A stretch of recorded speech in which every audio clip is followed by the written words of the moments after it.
Did you know the enemy you obsess over may not even know your name? For 10 years, he trained in the dark.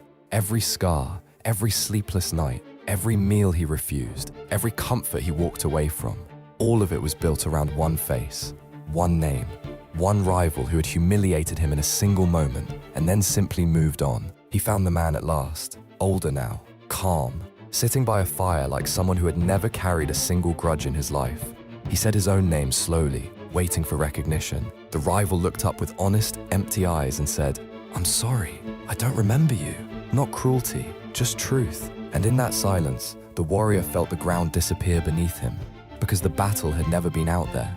It had only ever lived inside his own chest.